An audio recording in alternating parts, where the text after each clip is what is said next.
Bismillahirrahmanirrahim. Assalamualaikum warahmatullahi wabarakatuh. Pemirsa yang dirahmati Allah, marilah kita simak ceramah dari Buya Ar-Razi Hashim dengan tema perbedaan sholawatnya orang awam dan sholawatnya ahli ma'rifat. Sebelumnya marilah kita bersolawat terlebih dahulu. Allahumma sholli ala Sayyidina Muhammad wa ala ali Sayyidina Muhammad. Selamat menyaksikan. Allah itu hanya memandang kolbunya Allah Nabi Muhammad SAW. Maka jika kolbu kita ini bercahaya dengan cahaya hidayah yang dibawa Nabi Muhammad SAW, kolbu itu disebut ada nur Muhammadnya. Maka dalam hadis dikatakan, innallaha yanzuru ila qulubikum. Sesungguhnya Allah memandang ke dalam kolbu kamu. Kolbunya alam Nabi Muhammad SAW. Kenapa? Karena hanya kolbu Nabi Muhammad yang selalu ingat Allah SWT. Kita jangankan ingat, dalam sholat pun lupa. Benar. Ini Ustadz Kiai aja bisa lupa dalam sholatnya. Kami-kami yang dipanggil Ustadz, Buya, Kiai sama orang, itu nggak pantas sebenarnya. Karena kolbu ini masih liar. Kalau Allah memandang, Allah ridho. Kapan Allah ridho? Jika di kolbu ada nama Dia. Jika di kolbu ada kenangan terhadap Dia. Jika di kolbu ada ingatan terhadap Dia. Ya. Tapi untuk mengingat Allah tidak mungkin kecuali melalui Rasulullah SAW. In kuntum tuhibbunallah fattabi'uni. Jika kamu cinta Allah, maka ikuti aku.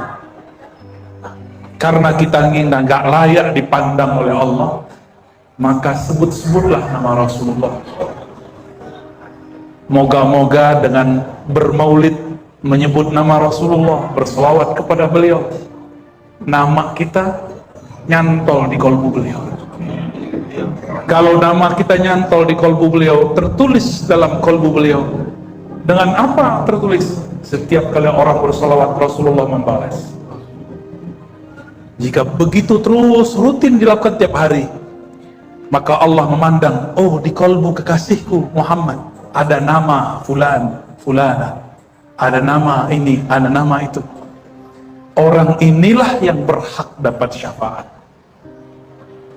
Oleh karena itu, buat maulid dengan banyak-banyak sholawat menjadi sesuatu yang penting.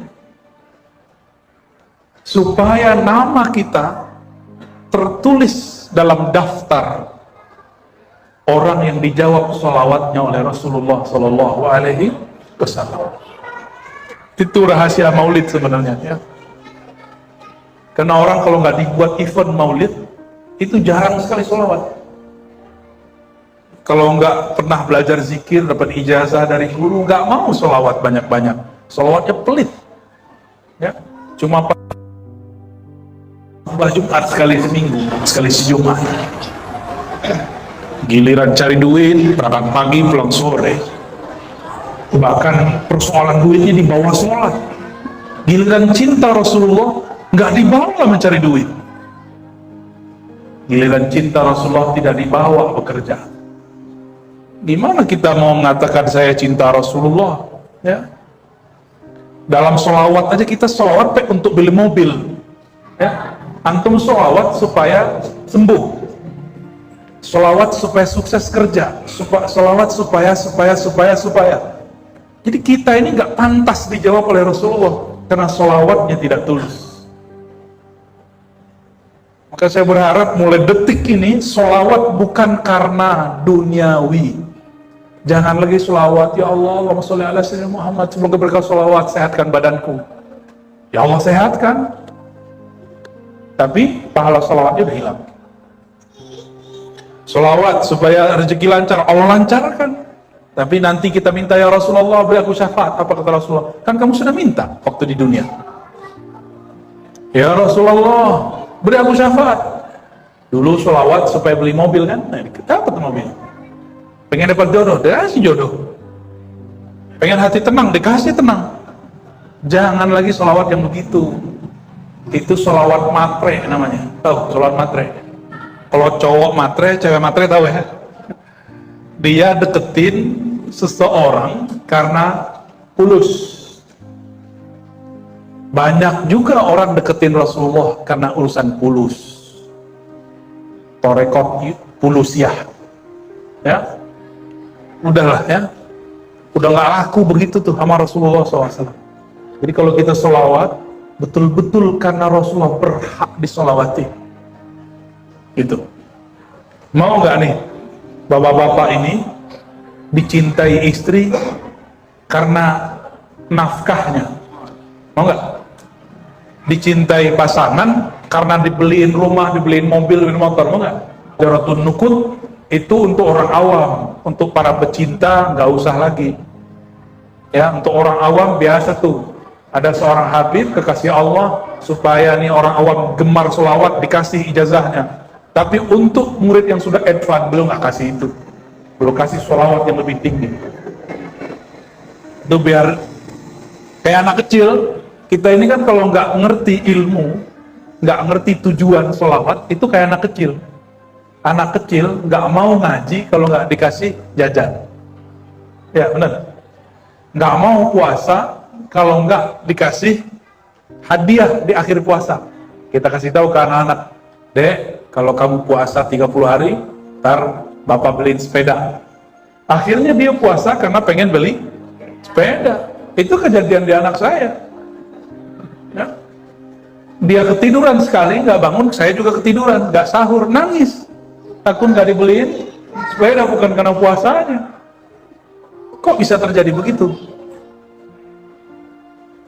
Karena anak kecil nggak tahu hakikat puasa dia. Sama, udah segede gini belum ngerti juga hakikat sholawat.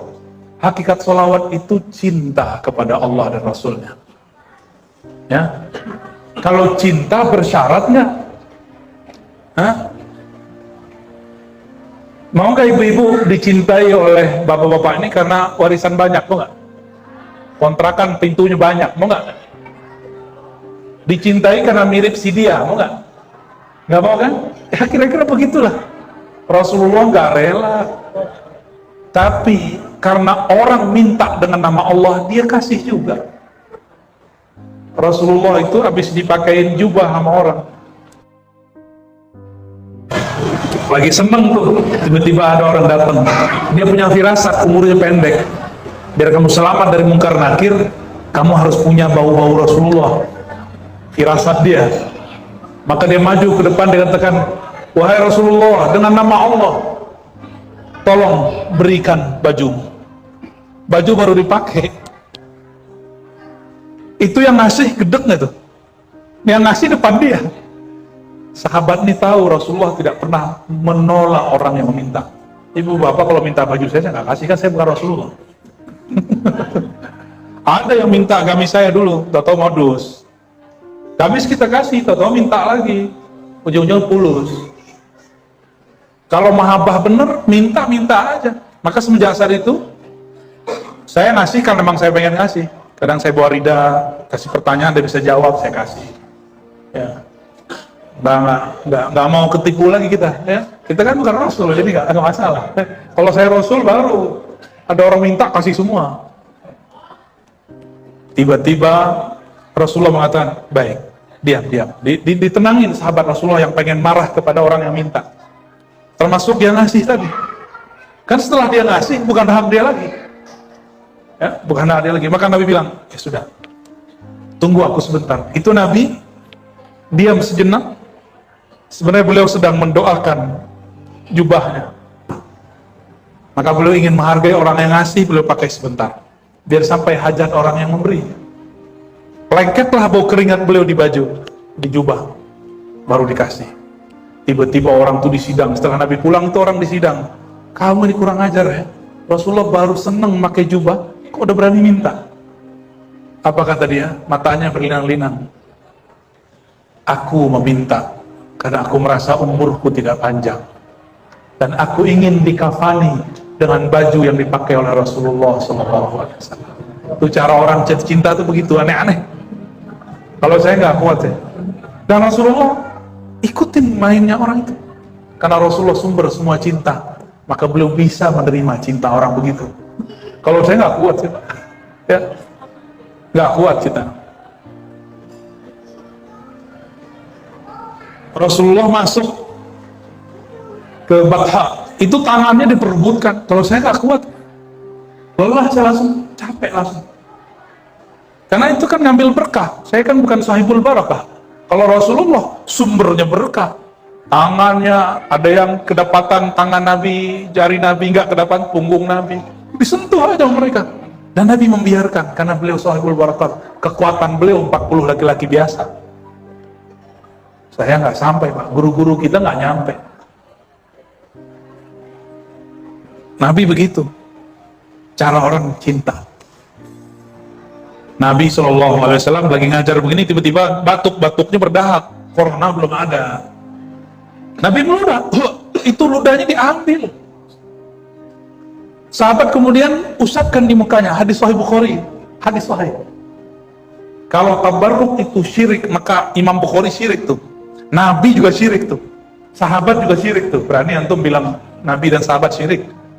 Katanya mau ikut Nabi, ya kan? Dari mana kita tahu bahwa keberkahan ini bukan hanya dari Nabi? Itu sahabat yang ngusap mukanya dengan air ulah Nabi SAW. Harumnya bukan main, nggak mau jigong, Pak. Ya.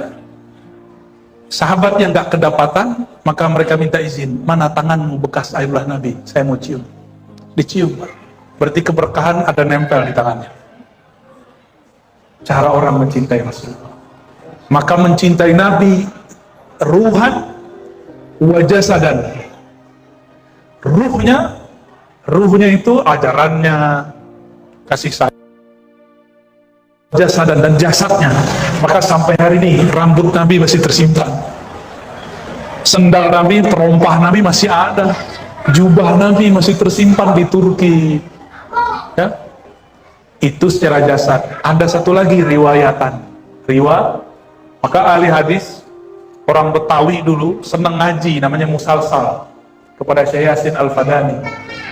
Itu ada riwayat pakai rida, dipakaikan pakaian, dipakaikan tasbih, jenggot, gini-gini jenggot itu ada hadis itu, Pak. Itu jadi hadis. Itu namanya hadis musalsal. Hadis musalsal. Bicara mencintai, nah ini pernah muda kan? Dulu pernah seneng bola kan? Kalau kita seneng bola, kita main bola, kita pakai nggak nomor atau baju atau nama bajunya, nama favorit kita, bener nggak? Masih begitu ya? Tampangnya ada taman-taman bekas main kayaknya, bekas terkilir kan? Kenapa kemudian kita pengen pakai baju dia? Kita cinta sama yang punya nomor, yang punya nama. Bahkan kadang-kadang kalau gol kita tirukan gaya yang kita suka. Itu baru seneng sama idola bola. Gimana kalau seneng sama Rasulullah SAW? Semua gayanya ditiru. Maka Sayyidina Abdullah bin Umar menirukan gaya Nabi. Jadi orang kalau di Madinah ingin cek hadis Nabi seperti apa, cukup intip Abdullah bin Umar 1 hari. Karena Abdullah bin Umar tidak pernah bergerak, berjalan, kecuali mengikuti Rasulullah SAW. Kakinya, dia jalan di suatu tempat, tiba-tiba dia merunduk. Ditanya oleh para sahabat yang lain, kenapa engkau merunduk? Kan gak ada pohon, gak ada batu. Kata beliau, dulu Rasulullah pernah merunduk di sini. Aku cinta kepada beliau, mengenang itu. Itu cara-cara orang jatuh cinta. Ya? Uwais Al-Qarni ketemu Rasulullah nggak? Nggak ya?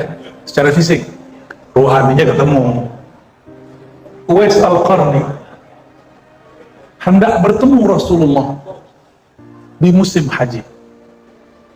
Musim haji, mau ketemu Rasulullah SAW. Tiba-tiba ibunya ngomong, wahai Uwais, kalau engkau berangkat haji, siapa yang merawatku? Marhaban Habib, fadhal.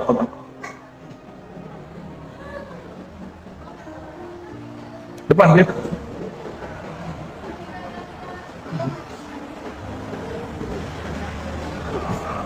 Depan pemimpin.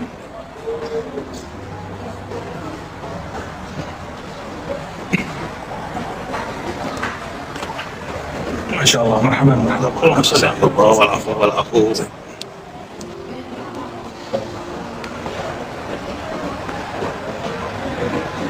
Aman. Baik. Jadi Uwais Al-Qarni ketika hendak bertemu Rasulullah, jadi yang dia ingat itu sebenarnya bukan hajinya, tapi hendak bertemu Rasulullah di musim haji. Ibunya mengatakan, wahai Uwais, jika engkau berangkat, aku dengan siapa? Uwais pernah dengar murid Nabi datang ke kampung Uwais mengajarkan mengenai bab fikih jihad. Apa itu? Rasulullah pernah ditanya mengenai seseorang yang minta izin berjihad. Apa kata Rasulullah? Kamu masih punya orang tua? Dijawab oleh orang ini, na'am ya Rasulullah. Betul wahai Rasulullah. Nabi kemudian mengatakan, fafihima fajahid. Maka berjuanglah, berjihadlah merawat keduanya. Mendengar hadis itu, Uwais langsung balik putar arah. Kendaraan dia, tabungan dia, semuanya dia serahkan ke temannya yang nangis. Ketika Uwais hendak berangkat, dia tidak punya kecukupan uang, nggak punya kendaraan. Itu orang nangis. Tiba-tiba Uwais datang bawa kendaraannya, dia ambil yang cukup untuk dia di rumah, sisanya diberikan kepada sahabatnya yang nangis gak bisa berangkat. Sahabatku, engkau ingin haji kan? Uwais, engkau kan sudah berangkat, kenapa balik? Kata Uwais, aku masih punya ibunda. Jika aku berangkat, siapa yang merawat keduanya? Aku sedang berjuang, berjihad, merawat keduanya. Ini kendaraanku, ini bekalku, ini dinar dirham. Bawalah, berangkat sekarang juga. Itu kalau digituin orang nangis gak Pak? Sujud syukur pasti. Di kampung saya dulu ada namanya ahli falak, Abuya Arius Syekhi, seingat saya. Benar ya? Arius Syekhi. Beliau sudah lama terbaring di tempat tidur, rindu pergi haji. Gak jadi-jadi. Dijanjiin orang gak berangkat-berangkat. Biasa, ujian para ustadz kan kalau janjiin orang muhsinin, orang baik, tahu-tahu gak jadi. Bener gak Ustaz? Ya, janjiin beli rumah, beli mobil, gak jadi. Antum, ya jangan salah sangka sama Allah. Itu kabar gembira sebenarnya. Bakal terjadi, tapi bukan lewat orang itu. Jadi nggak boleh kemudian suuzon sama Allah atau nyalahin orang itu. Ya, yang ngajar nih, ngajar agama nih, tidak boleh menggantungkan kolbu di hati murid. Nggak boleh sama sekali. Akhirnya ganti Menteri Agama. Dia dengar mana ulama yang paling banyak perannya. Waktu itu yang sepuh beliau, karena ilmu falaknya dipakai untuk kalender. Datang kabar dari Jakarta, surat bahwa Abuya Arius Syekhi diundang oleh Menteri Agama atau pejabat negara untuk berangkat ke Tanah Suci. Langsung dia berdiri, padahal sudah tahunan tidur. Sujud syukur, sehat seketika. Kenapa? Orang udah rindu. Jadi penyakit beliau bukan penyakit apa-apa, penyakit rindu.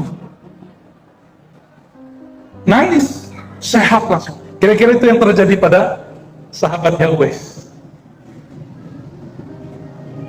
Lalu apa yang terjadi? Sahabatnya Uwais, haji dan umroh, lagi tawaf ngeliat Uwais. Bingung gak tuh? Uwaisnya di rumah. Lagi di Padang Arafah, wukuf, Uwais ada lagi wukuf. Kan bingung dia. Orang sekampung melihat Uwais, bukan hanya dia. Semua yang berangkat melihat Uwais tawaf, lempar jamarat, ya, mabit di Mina, jamaah di Muzdalifah, semua lengkap, semua udah. Mereka bingung. Loh, katanya Uwais nggak berangkat. Ketika pulang lah Uwais kok ada di rumah, duluan Uwais yang nyampe. Lah terus itu siapa? Ya? Ternyata Uwais Al-Qarni ketika mengikuti hadis tadi, Allah pecah nur amalan dia. Dia kan rindu, dia merawat ibunya tapi pikirannya ke Mekah terus.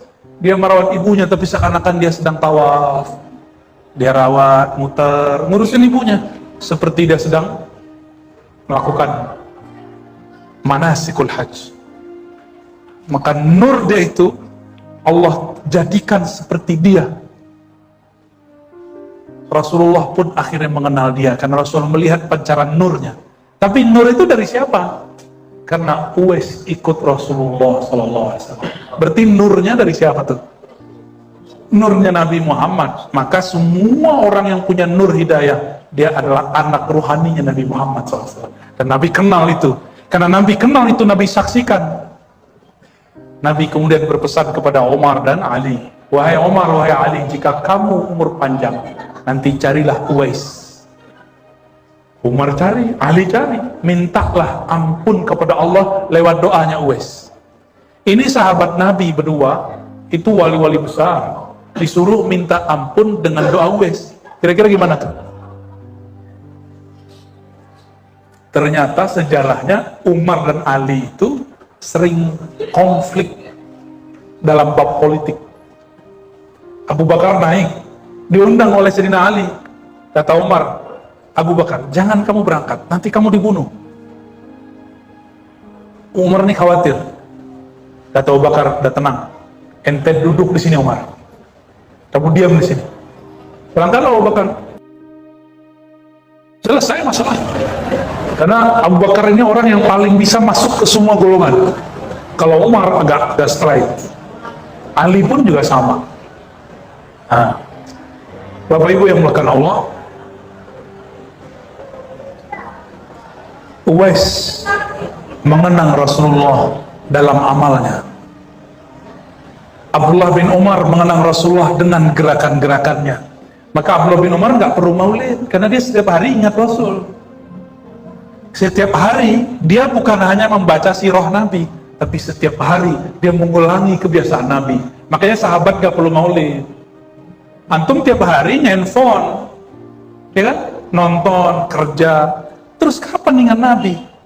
Oleh karena itu sebelum zaman gadget ini ada, Abuya Said Muhammad Alawi Al-Maliki, guru daripada guru-guru kita di Mekah, beliau ayahnya, kakek buyutnya itu pengajar di Masjidil Haram. Sampai kemudian konflik dengan kelompok yang ekstrim. Beliau mengatakan, di zaman sekarang belum ada gadget Pak, seperti sekarang, masih telepon biasa, mungkin teleponnya telepon butut kali dulu. Apa kata beliau? Di zaman ini sudah wajib buat maulid, gitu ya. Jadi nggak usah khawatir lagi para asatid, para kiai, kita sangat mendukung antum buat maulid. Tapi jangan berlebihan. Kalau nggak punya dana, jangan berlebihan, kadarnya aja. Nggak bisa ngundang dari luar ya, dari ini kan banyak ustadz ya. Yang penting kan ada hadrahnya, ada sholawatnya, ada kisah cinta Rasulullah SAW. Itu ya. 1000 dinar. Saya nggak tahu tuh hitungannya berapa tuh. Saya tanya-tanya lah ke orang Palembang kalau buat maulid, orang Betawi buat maulid, orang Martapura buat maulid, ya nggak jauh-jauh beda lah, ya. Tapi dengan maulid itu keberkahan nyebar. Orang usaha ternak hidup, orang mat'am, ya, tempat buat makanan hidup, jual rempah hidup, Gojek hidup kan nganterin, ya. Semuanya hidup. Apalagi bawa wanita tambah hidup karena makan mulu. Hidup. Jadi kalau di negeri-negeri maulid kayak Palembang kan, saya boleh sebut lah tuh negeri maulid Pak. Kalau udah nggak ada maulid, berarti ekonomi umat hancur. Ya, ngeceknya gitu aja tuh. Karena nggak muter duitnya. Kalau ada maulid, terus orang jualan banyak ada Pak. Ya, ada aja ya. Kalau kita nggak perlu ya, kita yang penting syiarnya yang penting, ya, syiarnya yang paling penting. Maka anak-anak ya kita kasih kesempatan yang muda-muda.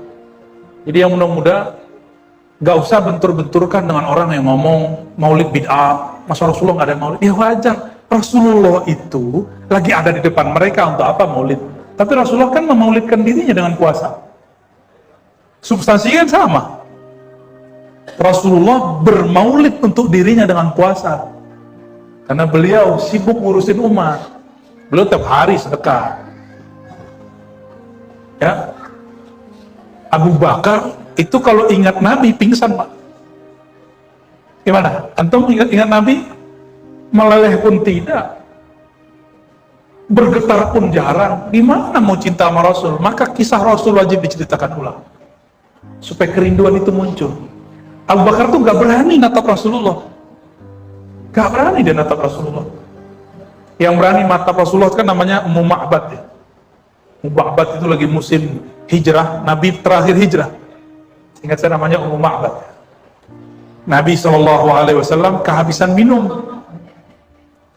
Maka Nabi bilang ke Abu Bakar tuh minta izin ke mak-mak itu tuh. Dia punya ternak, ada satu yang kurus, udah gak ada susunya.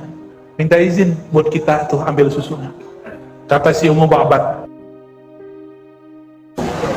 Diambil, dipijit-pijit sama Rasulullah, dia lulus tuh. Tiba-tiba keluar susu. Nggak masuk di logika orang manapun, di rasio orang manapun, nggak masuk akal. Kok bisa keluar, Pak? Itu dari mana keluarnya? Dari jari Nabi apa dari susu kambing? Zohirnya kelihatan dari susu kambing itu, tapi sebenarnya keluarnya dari jari beliau.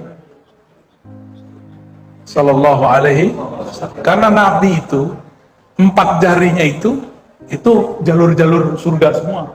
Kan tangan Nabi ini chip masuk surga. Biar gampang paham, kalau kantor-kantor tertentu nggak bisa kita masuk kecuali kita finger, kan?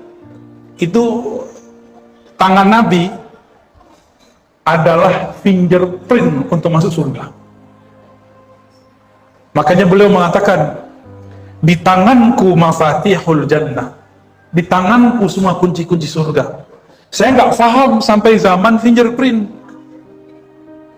Jadi pintu surga itu ada 8. Kalau Nabi nggak begini, tangannya nggak kebuka. Maka disebutlah beliau Al-Fatih. Disitulah sejarahnya kenapa ada salawat Al-Fatih. Apa kata beliau? Hatta Nabi Ibrahim butuh syafaatku. Nabi Ibrahim nggak dapat masuk surga kalau Nabi nggak bukain. Nabi Nuh nggak dibukain, Nabi Adam nggak dibukain, kalau Nabi nggak bukain. Makanya tangan beliau ini betul-betul dicium oleh para sahabat, diperbutkan oleh para sahabat Sallallahu alaihi wasallam. Karena kalau kecium nempel di wajah sahabat, itu kan surga bisa cium. Wah, itu bekas-bekas sidik jari Nabi itu. Tinggal masuk aja gitu.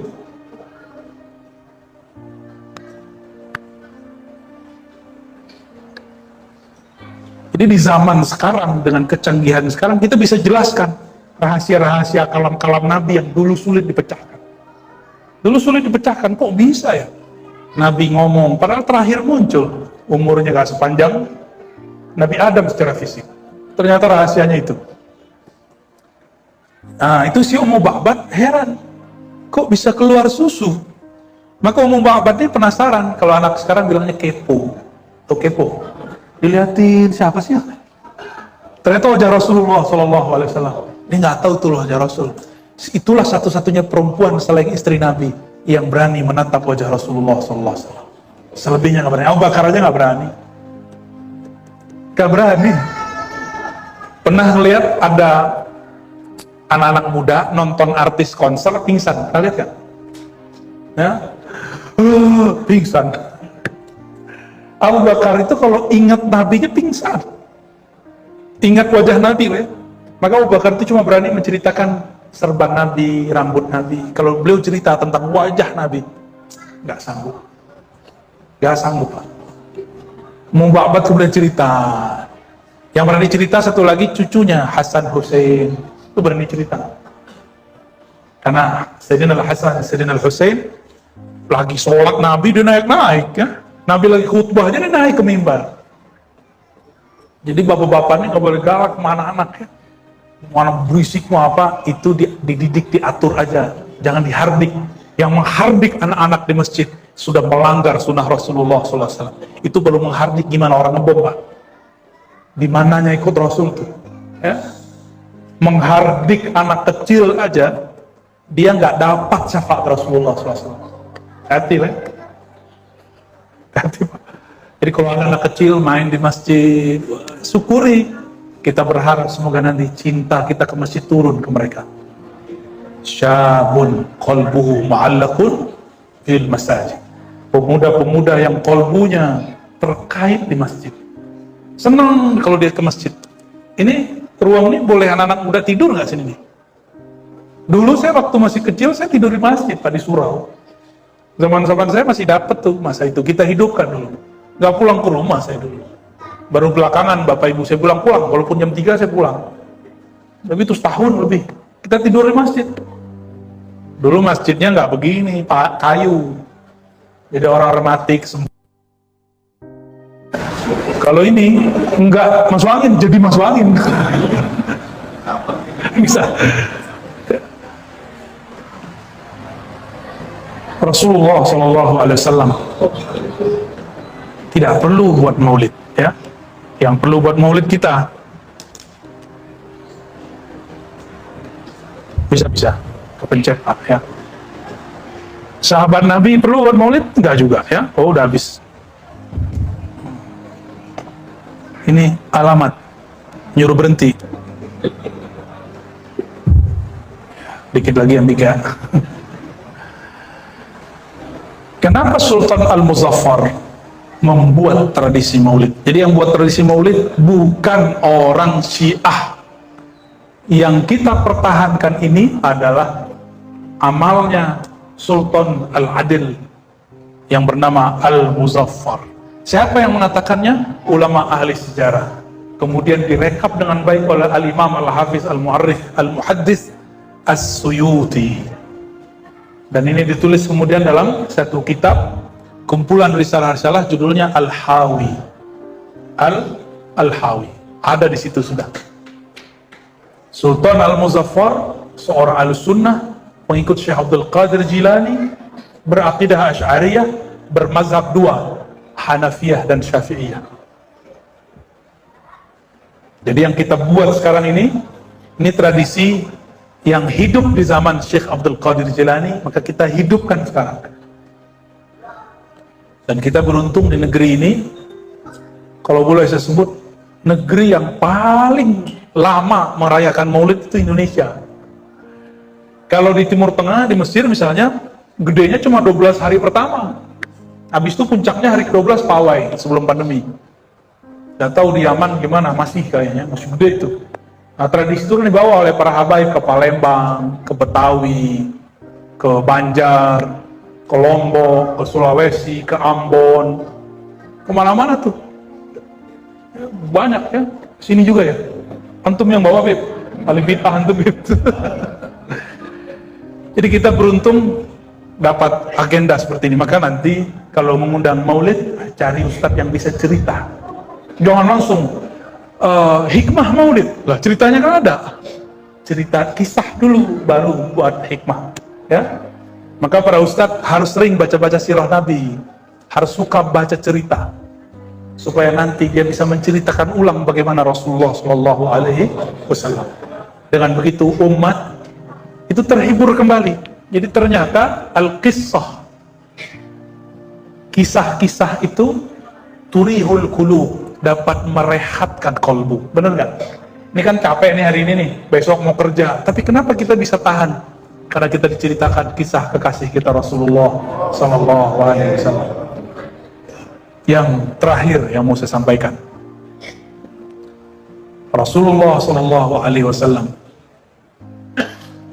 mengatakan, "Aulakum bi yaumil qiyamah."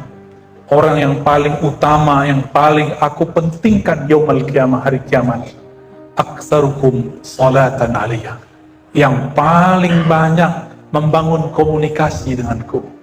Saya menyebutnya membangun komunikasi, bahasa agamanya sholawat, ya, sholawat. Jadi orang yang sering nyapa Nabi waktu hidupnya, maka Rasulullah SAW akan mementingkan, mengutamakan dia. Nah, dan saya berharap Bapak Ibu tidak kurang setiap hari sholawatnya 100 pagi, 100 sore, ya. Kalau bisa 313, cukup sallallahu ala Muhammad sallallahu alaihi wasallam, itu cukup. Pendek nggak tuh? Pas lagi ibu-ibu lagi kalau kerja di rumah kah, kerja di luar, bapak-bapak lagi nyetir, lagi pakai motor, dari berangkat sampai kantor itu udah dapat 1000 itu, Pak. Syukur-syukur kemudian dipakaikan jadi wirid, duduk di atas sejadah kemudian kita baca, oh itu lebih cakep lagi, ya. Maka saya semua yang hadir mulai malam ini jangan tinggalkan selawat minimal 100 pagi 100 sore atau setiap hari setiap malam 313. Mau ngamalin? Maka ajaztukum, saya ijazahkan semua yang hadir untuk bersolawat sallallahu ala Muhammad sallallahu alaihi wasallam 313 atau 100 pagi 100 sore. Semoga nama kita ada di qalbu Rasulullah sallallahu alaihi wasallam sehingga nanti kita berhak dapat syafaatnya. Amin ya rabbal alamin.